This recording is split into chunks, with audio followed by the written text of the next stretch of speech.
ನಮ್ಮ education society registered ಇದರ ಆಶ್ರಯದಲ್ಲಿ ನಡೆದಿರುವಂಥ ನವಭಾರತ ರಾತ್ರಿ ಪ್ರೌಢಶಾಲೆ, ಅದರ ಒಂದು ಅಂಗ ನವಭಾರತ ಯಕ್ಷಗಾನ ಅಕಾಡೆಮಿ.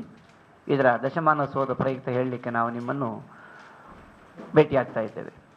ನಮ್ಮೊಂದಿಗೆ ಹಿರಿಯರಾದಂಥ ನವಭಾರತ ಎಜುಕೇಷನ್ ಸೊಸೈಟಿ ಅಧ್ಯಕ್ಷರು ಹಾಗೂ ನವಭಾರತ ಯಕ್ಷಗಾನ ಅಕಾಡೆಮಿ ಅಧ್ಯಕ್ಷರು ಕೂಡ ಹೌದು ಡಾಕ್ಟರ್ ಪಿ ವಾಮನ ಶೆಣೆಯವರು, ನಗರದ ಖ್ಯಾತ ವೈದ್ಯರು ಹಾಗೂ ರಾಷ್ಟ್ರೀಯ ಸ್ವಯಂ ಸೇವಕ ಸಂಘದಲ್ಲಿ ಜವಾಬ್ದಾರಿ.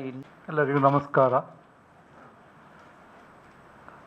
ನವಭಾರತ ರಾತ್ರಿ ಶಾಲೆಯ ಬಗ್ಗೆ ತಿಳಿಯದವರು ಯಾರೂ ಇಲ್ಲ. ಯಾಕೆಂದರೆ ಸ್ವಾತಂತ್ರ್ಯ ಪೂರ್ವದಲ್ಲಿ ಆರಂಭವಾದ ಏಕೈಕ ರಾತ್ರಿ ಶಾಲೆ ಹೇಳಿದರೆ ಅದು ನವಭಾರತ ರಾತ್ರಿ ಶಾಲೆ. ಸ್ವಾತಂತ್ರ್ಯ ಪೂರ್ವದಲ್ಲಿ ಮೂಲಭೂತ ಶಿಕ್ಷಣದ ಕೊರತೆಯನ್ನು ಕಂಡುಕೊಂಡಂಥ ಬಾಲಕ ಖಾಲಿದ್ ಮೊಹಮ್ಮದ್ ಅವರು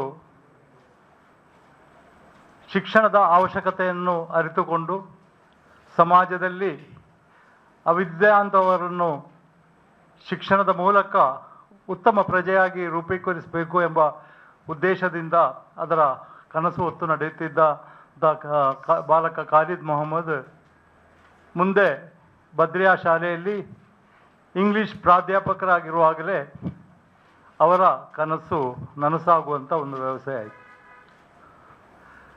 ಶಾಲೆಯನ್ನು ಆರಂಭ ಮಾಡುವಾಗ ಅವರಿಗೆ ಸ್ಥಳಾವಕಾಶ ಸಿಗಲಿಲ್ಲ.